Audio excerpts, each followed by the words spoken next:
Yeah.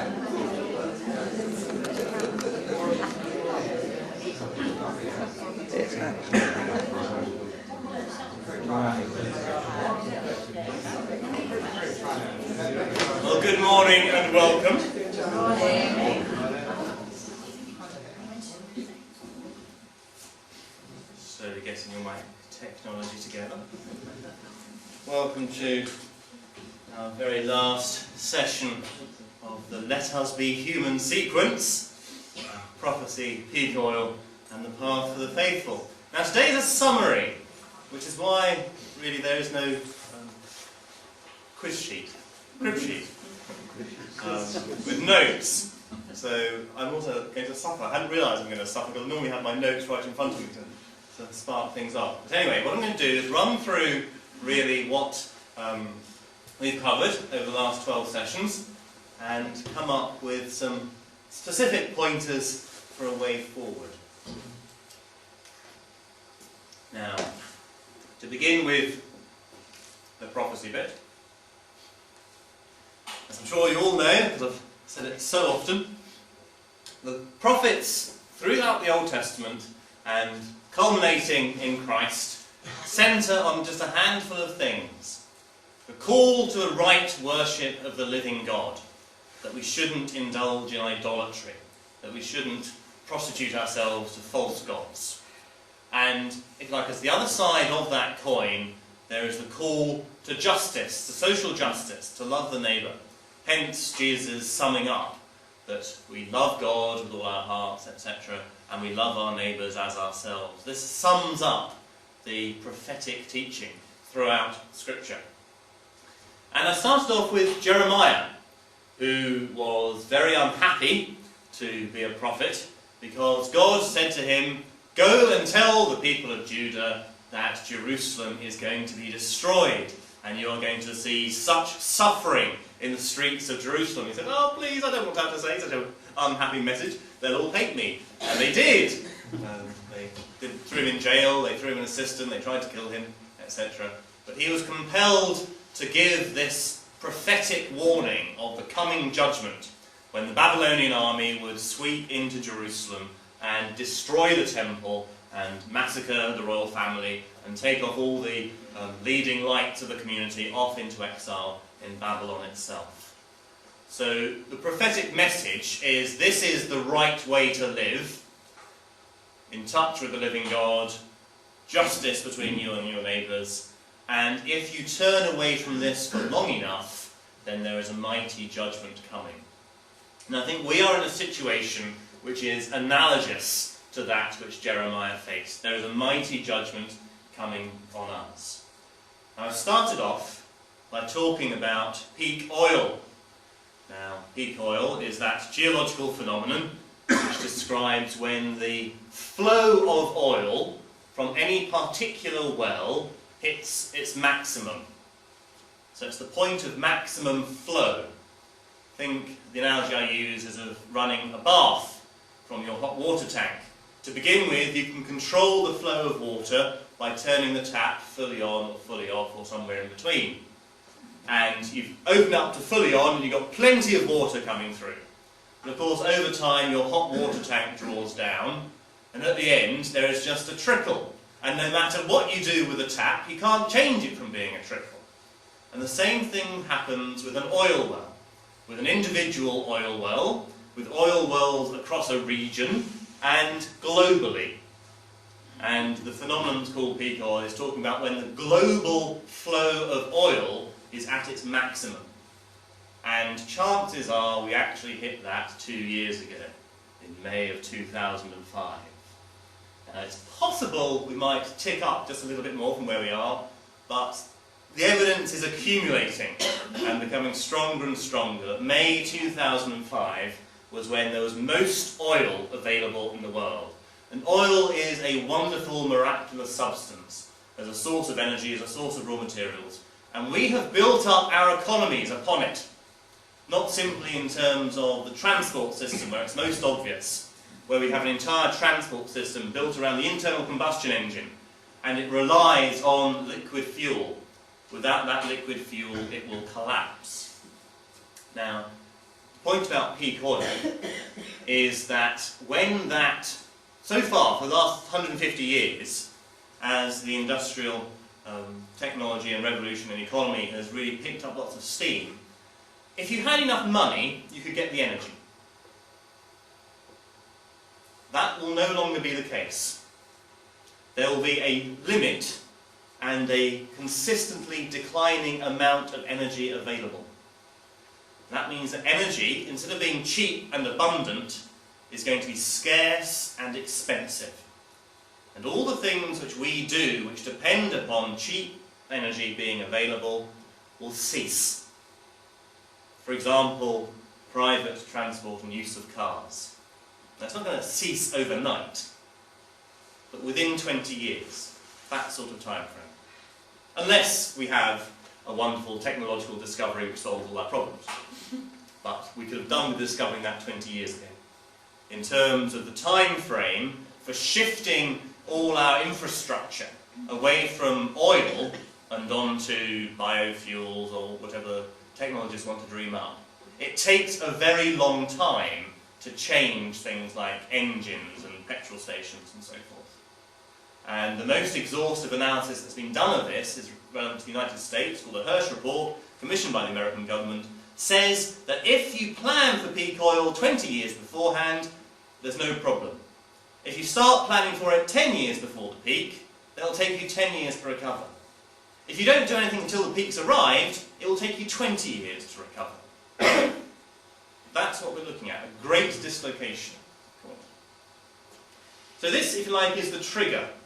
And this will factor into all sorts of things. Essentially, our economy, our civilization is built upon this easy energy being cheaply available. And that is going to be taken away. I then went on to talk about, if you like, the background to this, which is the problem of exponential growth. That within a finite area, exponential growth, when there's a sudden new abundant resource available, oil in our case, allows for a local population explosion. And that population explosion tends to crash. If you have, for example, a petri dish with bacteria, the bacteria will grow and accumulate and use up all the available energy sources, glucose or whatever is in the medium, in the petri dish. And if there are different blocks of bacteria growing at the same time, they will end up having little lines between them where antibiotics are produced, little bits of biological warfare in the petri dish. But then, once the available energy resources have been used up, the population crashes and dies.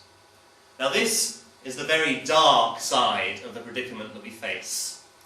That we, as the human species, have rapidly and vastly expanded. And you can see the dates. 1800 we were at 1 billion, 1930 at 2 billion, 1960 at 3 billion, 75 at 4 billion, 87 at 5, 99 at 6. You can see it's just shooting up. And that's a wonderful thing, in the sense that there's enough food available to feed vastly more people. But that food is dependent upon cheap energy being available. Take that energy away and the food won't be there. And the systems, the ecologies around the globe are straining under the weight of so many people. And we are entering into a time of great stress and hardship. Then went on to talk about idolatry. This central command from the prophets that you must worship none but the living God. And an easy way to think about what that means is to say, get your priorities in order. Don't give too much importance to things which aren't really that important, and do give importance to the things which are important. So if your culture emphasises and values things like producing money or becoming a celebrity or whatever, these are not as important as the compassion and solidarity which God calls us to show to one another. And think of the story in Luke's Gospel, Dives and Lazarus, where Jesus describes the rich man who has lots of comfort in this life, and Lazarus at his gate begs, and then they die, and Lazarus goes to heaven, and Dives goes to hell. And Dives never actually does anything actively against Lazarus. He just ignores him. You don't have to be actively hurting the poor. You just have to ignore what is going on.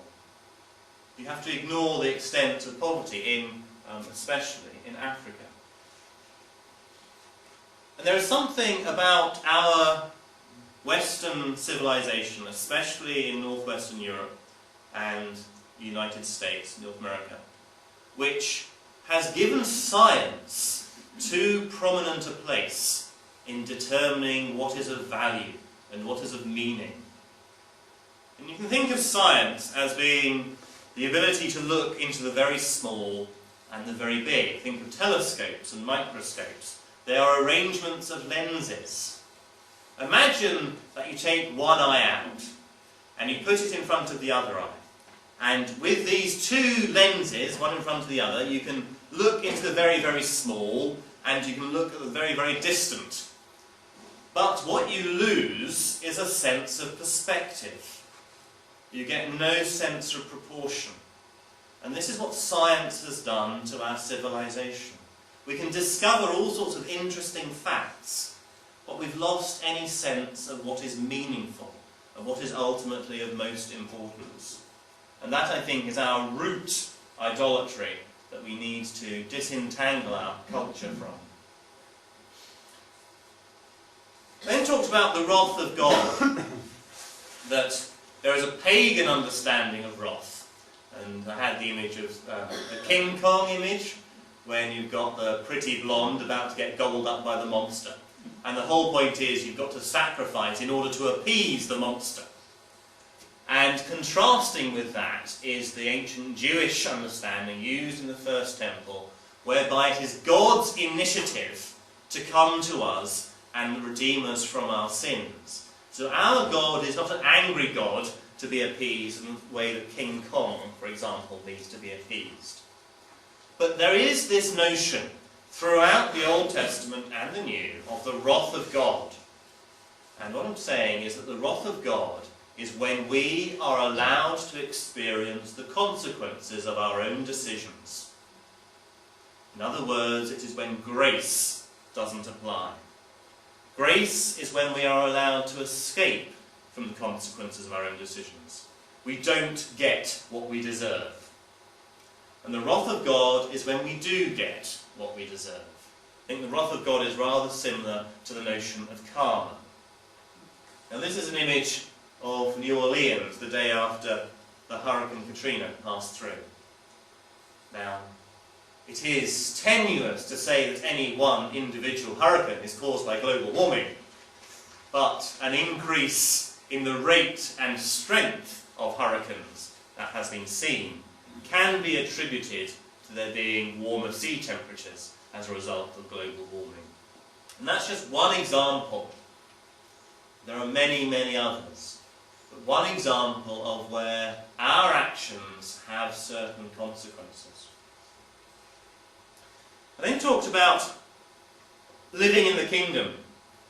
Talked about the apocalypse, apocalyptic imagination, living in the light of the end times. Because Christianity is structured around a longing for and an expectation of an end to the world. But this has become very distorted over time and has become something which is, in a sense, longed for by, I was going to say political reactionaries. It's not just political reactionaries, but a sense where, I talked about the Left Behind series, which has been multi-million selling in the United States, and is all about the rapture, when those who are good get taken away from the world, and then those who are left have this almighty struggle, where there's even a video game where you're encouraged to kill the unbeliever, and you get points for how many you shoot and so forth. This is rather a long way from a genuinely Christian vision of the future. The Christian vision of the future is that God will accomplish his purposes, and the kingdom is coming. And the point of the church is to live in the light of the kingdom, to live according to those kingdom values, and thereby be a sign to the rest of the world of what the world is going to be. We are to show the way to that end to the rest of the world. We are to embody it. We are to live it out. That's what living in the kingdom is. And of course, the Eucharist is crucial to that. The sense of sharing and equality and feasting in the presence of Christ. This is where we are tending to. And so when we look at things going wrong in our present society, we are to evaluate them by the kingdom and say, what can we do in this particular situation which is more like living in the kingdom? And then we are, of course, to live it out. That's an image from Nigeria, where they call oil the devil's tears. And so one of the first things that we need to do, and I'll come back and say a bit more about this at the end, one of the first and most important things that we need to do is to turn away from the use of oil and start to structure our societies and economies on the basis of non-fossil fuel use. That doesn't mean no energy, doesn't mean no electricity. It does mean much more local work, much more local economy, especially local production of food. When that cheap and easy energy gets taken away, we're not going to get food flown here from Kenya or New Zealand. And we do have a vision held out to us of what the Promised Land is. And what's interesting, I think, in the Old Testament is it's a very material vision held out. The land flowing with milk and honey. You know, material wealth is not to be scorned in and of itself. You know, God doesn't want us to starve. He's not punitive in that sense. But we can't serve both God and mammon. We have to make a choice. And if you seek first the kingdom of God, then all these things will be given to you as well. But if we start to worship mammon, then all sorts of bad things flow in consequence. So I started to talk about the way in which we can look at the Bible, at Scripture, as a resource for understanding our present ecological crisis. And I quoted Hosea 4, which describes the injustice and immorality being prevalent in the land of Israel. And it says, "Therefore the land mourns, and the birds fly away, and the fish in the sea vanish, and the cities are laid waste." That the state of the world reflects the state of our society. If we are unjust, then the world will reflect that back to us. We cannot disentangle poverty from looking after the environment, from the wider ecological understandings. They are closely tied in. And I think there are all sorts of resources in Scripture for understanding ourselves as creatures within creation who have an obligation to be faithful and good stewards. That we are to tend the garden, not to destroy it for short-term gain, which is what we have been doing for hundreds of years. Coming back to the question of social justice, we talked a little bit about poverty being widespread in the world, but especially in sub-Saharan Africa, and the collision that is going to take place between the rapidly growing populations, especially somewhere like the Middle East and Saudi Arabia, and the lack of availability of resources. For example, in Saudi Arabia, the lack of availability of water. That they are mining the groundwater laid down over millions of years. when global warming gets into its stride. It's already begun.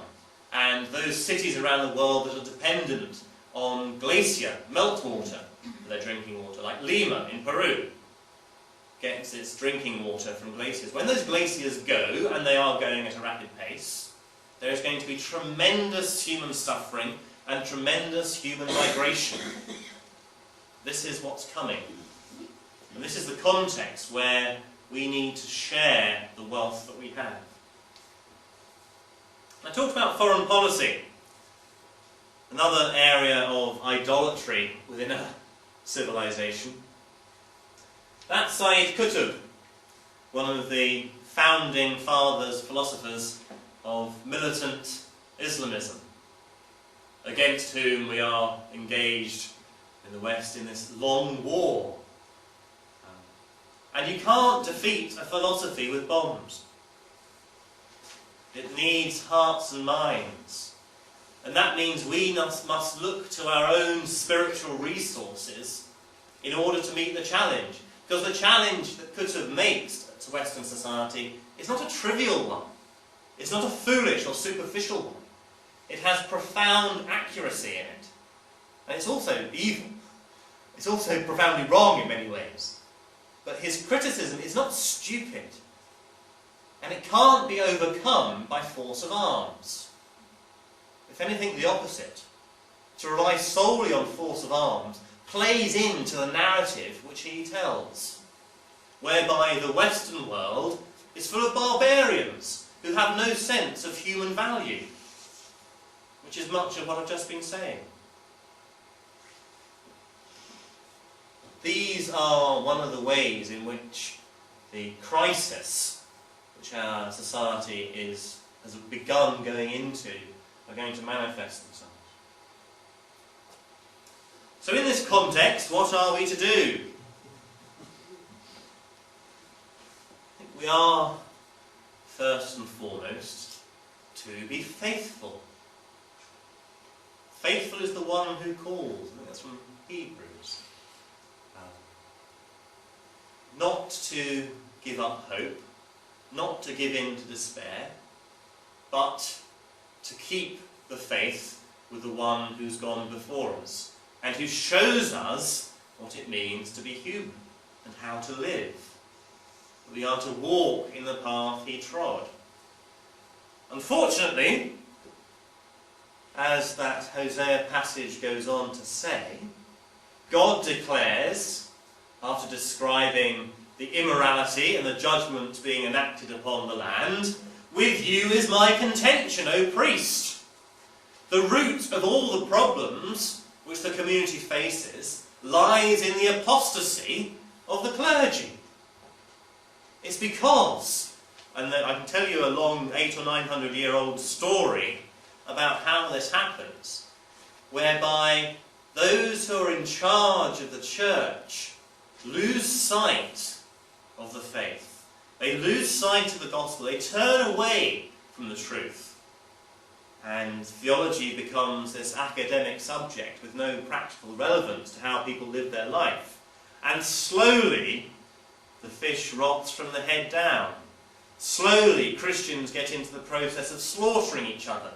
And there is a natural and necessary revulsion in the society against that slaughter.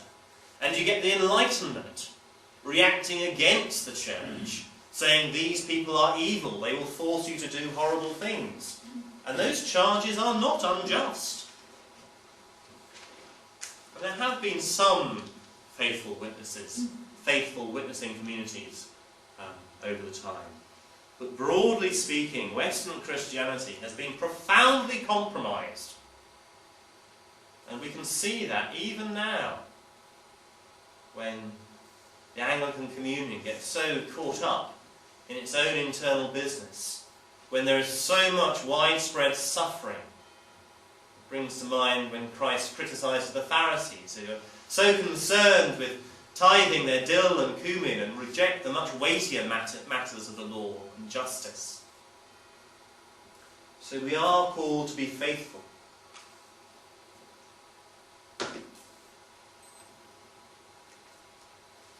This quotation from one of my favourite theologians, Stanley Hauerwas. We would like a church that again asserts that God, not nations, rules the world. That the boundaries of God's kingdom transcend those of Caesar. And that the main political task of the church is the formation of people who see clearly the cost of discipleship and are willing to pay the price. That the church community is called to be distinct. We are called to be salt in the world. We are called to be the yeast in the bread. We are called to be the light shining on a hill.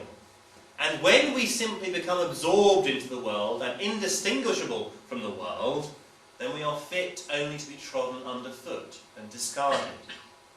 We are called to show to the world what a different sort of community can be like, and thereby draw people to it. At the heart of it is keeping the Eucharist, breaking the bread and the wine, which all the ecumenical summits agree is the source and the summit of Christian life. Even the tutors at Spurgeon's College, a chap called John Colwell, says the main purpose, the main worship of the church should be meeting together on a Sunday morning to break bread and drink wine together. And I went into what that meant in terms of the new covenant.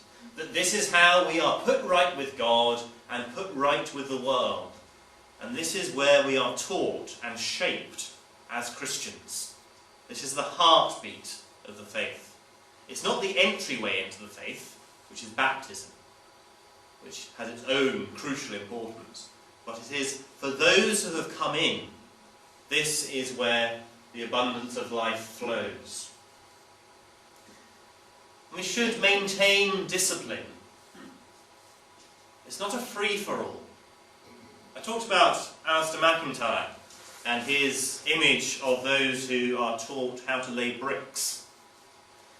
And there is a tradition of bricklaying that it has been learned and studied how to lay bricks. And for someone who wants to learn to lay bricks, the best thing to do is to come in and be an apprentice to a master. That's how it's done. The skills, the practices are passed on from person to person. And of course, if someone comes in and says, I want to learn how to lay bricks, but I'm not going to listen to you because my opinion is just as important, they won't learn. And the idea that the training, for example, of clergy should be driven as much by personal choice and options, or in fact the training and Christian formation of all the people who come into a church. The idea that personal choice is at the heart of how this proceeds is a nonsense. Imagine, just to bring this home, that someone was training to be a doctor, and in their first year at medical school they look at the syllabus and say, I'm not sure I fancy doing anatomy this year. I think I'd rather spend some time on, I don't know, psychology, therapy. You can imagine that the school says, well, if you're interested in doing that, fine, but that won't make you a doctor. To be a doctor, you have to do this, this and this. That is what being a doctor is.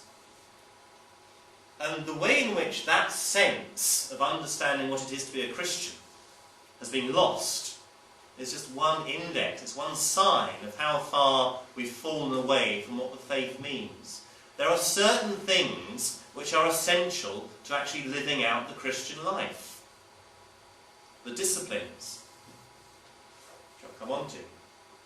That's a picture, by the way, of the Amish. Those of you who are here for my extensive rant against various churches might remember that I exempted the Amish from my criticisms. Not because I agree with everything they agree, that they believe, but because they are actively living out their faith. And they are a community who are shining as a light, as was seen after those awful murders of the schoolchildren. So, I want to finish with what I call some pledges, which are really trying to bring some of that preamble, that context, into sharp focus and sharp relief. This is a picture of Thésée, tremendously successful, ecumenical, and extremely appealing to young people Christian community in southern France. Had a big influence on me. And at the heart of it is a highly disciplined community. It's very difficult. I think it's almost impossible to be a Christian on your own. And it's very difficult for a Christian community to be a Christian community without maintaining some forms of discipline, some forms of structure, actually working together in a common purpose, in a common aim. It's a bit like rowing, like boat race. You've got 8 beefy men, and they are honed to work together in unison, and together they can accomplish much more than any of them could do on their own. It's the working together that makes a difference. And this is what I think the church, all churches, are called to be a community of people rowing in the same direction. That question, what sort of community would we have to be in order to be the sort of people who live by our convictions? Stanley Howes. Okay. Number 1, pray. It's the foundation for everything else. Everything I've been saying today might be wrong. Everything I've been saying in the last few months could be wrong. And the only way we'll be able to discern, you and I, what is the truth is through prayer. Prayer is the foundation for everything else. And if we are to discern the will of God for each of us as individuals, for us as a community, then prayer is where we'll begin. Number 2, worship. Especially that breaking bread and wine. It's irreplaceable. It's not the only form of worship. It's not the only legitimate and wonderful and positive form of worship either. But it is essential. The breaking of bread and sharing of wine in the context of telling the story of who Jesus was and is yet to come. It is essential. Number 3, abandon the idol of economic growth. To use the jargon of economists, economic growth in our society now has negative marginal utility. What that means is that as we grow a little bit bigger in terms of the economy, in terms of money and paper, the actual quality of life has become less. And there have been various rather exhaustive statistical analyses of this, showing that actually our quality of life peaked in the late 60s, early 70s. The quality of life for the people living in this country has got worse ever since, even though we are materially better off. There are various indices. There's even one accepted by The Economist, as in the newspaper The Economist. They are quite robust. But it has become an idol in our society. Think of how often the politicians mouth the platitudes of needing to preserve growth, that you will be richer. And they do that because they are reflecting the desires and preferences of the voting population. I'm not meaning to be all the time entirely cynical about the political class. Lots of them are very noble in intent. But it's very difficult for them to stand up and say something against the idols of the age if it means career suicide, if it means they won't be listened to. And to start to change that, to start, if you like, to change the direction of the wind within which the politicians have to sail, means that communities need to change what they value. And we need to start looking more towards the quality of life, what actually allows for human flourishing, rather than simply repeating this economic cycle. That we buy more widgets so that the widget makers can earn a living, so that they can buy more widgets. Keep the system ticking over. And this will come to a real crunch, probably within a decade, 15 years, when our society faces a choice. And the choice will be this. At that point, there will be nowhere near enough oil flowing to keep our cars on the road, which will have widespread economic implications. And the choice which we will face is, do we set up plants to convert coal into petrol? Which can be done. But if we do that, we can abandon any hope whatsoever of preventing global warming, which will be incomprehensibly destructive if we switch to coal. Because what that will do is simply give us one more generation of economic growth, another 20-25 years, and then the coal will be exhausted, so we'll be back to square one, but in the meantime we will have destroyed the planet we live in. And that choice will be faced within, I would say, within 15 years. Coal is the enemy of humanity. We need to switch away from it and make sure we don't go down that road. Number 4, building on this. And there could be dozens of little points, so this is just a handful. Switch to a green electricity supplier. In other words, one that will never use coal. It costs a little bit more, a few percent more. Of course, beneath all this is conserve, actually use less. But for your electricity supplies, switch to a green supplier.